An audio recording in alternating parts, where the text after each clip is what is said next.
let's learn how to wind a bobbin. So sewing with the sewing machine, we have our top thread and we have our bobbin thread.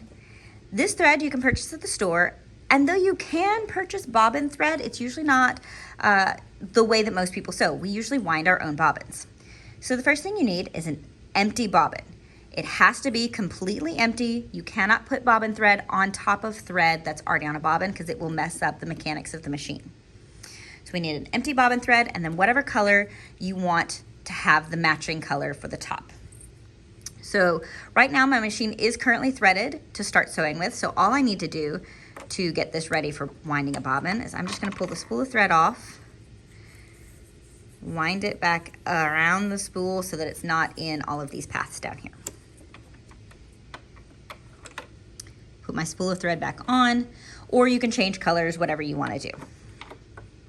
So now we're going to follow a different path. Most sewing machines have a diagram for threading for sewing and also a diagram for winding a bobbin.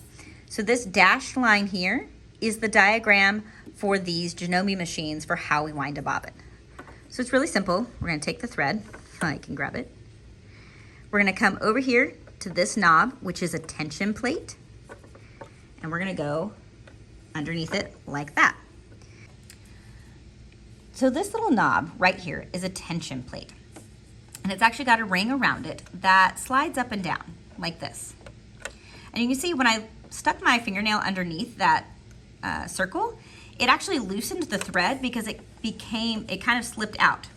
So this is causing pressure on the thread, which is really important for winding your bobbin correctly.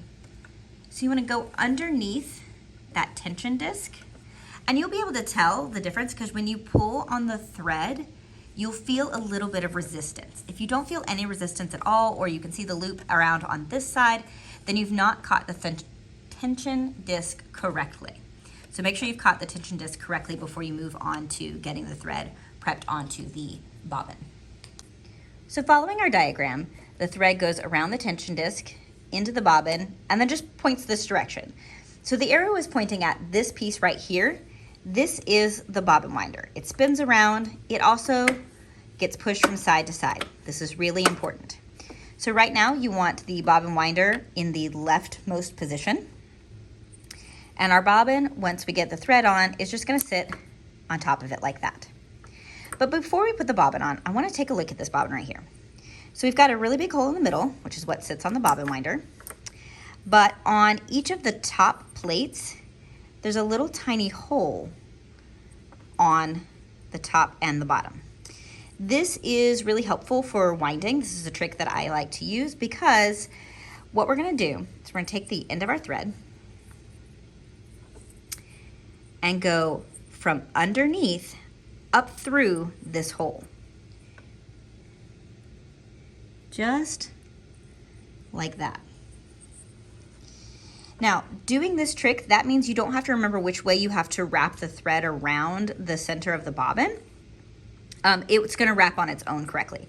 So you wanna make sure that it is going from the center up through whatever end is gonna be your top. Then you put it on the bobbin winder. Now it's important that you leave enough of a tail that you can hold onto it really well because of how this is going to start winding. So we've got our thread coming from the middle and up and out through the top. The next step we want to do is we want to make sure the machine is turned on. It's really important the machine's on for this to work. Push the bobbin winder to the right because that tells the machine that it needs to spin this piece and wind a bobbin. Now all you're going to do is you're going to hold the thread straight up, and you want to make sure that none of the tail can reach the bobbin. It's got to go straight up and out because when this starts spinning, we need to make sure that the thread does not catch in a way that it should not. So all you're going to do is once the bobbin winder is activated, push to the right, you're going to push your foot pedal and it's going to start spinning. You have to keep a tight hold on this thread right here because it's going to create tension and pull against your hands as it starts to wind. And you want to hold it until the bottom, the center spool part of the bobbin is completely filled up. So we're gonna go a little bit longer. And as you hold, it's gonna pull some tension down. You're gonna wanna shorten a bit. A little bit further. Yeah. Okay. So once you've got it started pretty well, you don't need this tail anymore. So what we want to do is we actually want to cut this off. And you want to cut it off right against the top right here. So you're going to lay your scissors flat against the top of the spool and snip, just like that.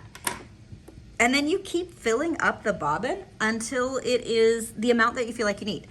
The fullest a bobbin should ever be. We've got a piece right here. This is the bumper.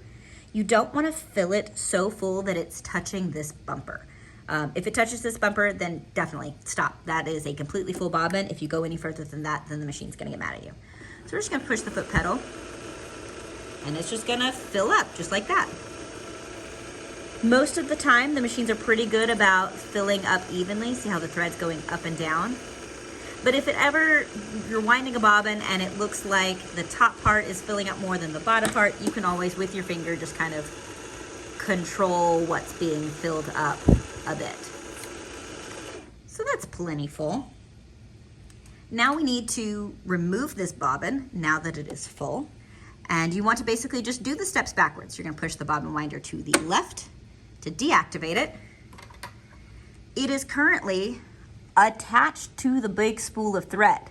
So we need to detach it. So you just cut it, cut the thread, just like that. Unhook it from the tension plate, and then you're ready to start sewing. This bobbin's ready to go into the bottom, and you can begin sewing again.